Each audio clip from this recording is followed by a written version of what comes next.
By now, you've seen pictures of the aftermath showing the explosion that took place in Nashville on Christmas morning.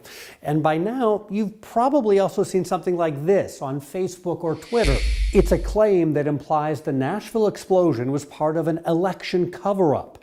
The social media post states AT&T got a contract to do a forensic audit on Dominion voting machines, and those machines were being moved to Nashville this past week before the explosion.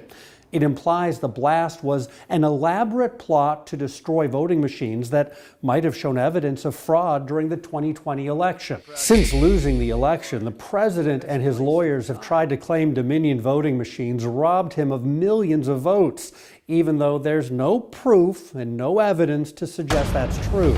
So, did AT&T have a contract to audit Dominion voting machines just before an explosion that took place in front of an AT&T building in Nashville? We took that question directly to AT&T, and the company sent a very short, direct statement saying that is not true.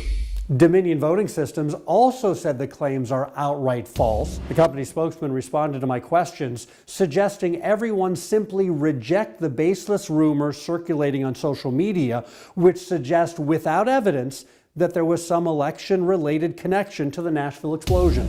We also contacted the FBI and ATF, the federal agencies investigating the Nashville blast. They have not yet responded, but they have given no indication so far that the explosion had anything to do with an election cover-up. The FBI has identified 63-year-old Anthony Quinn Warner of Tennessee as the lone suspect.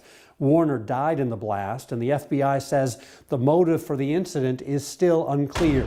It's important to point out the social media posts that are trying to link the explosion to some kind of election cover-up also contain other incorrect information. For example, they try to draw a link between Dominion Voting Systems and President-elect Joe Biden's brother-in-law, Stephen Owens.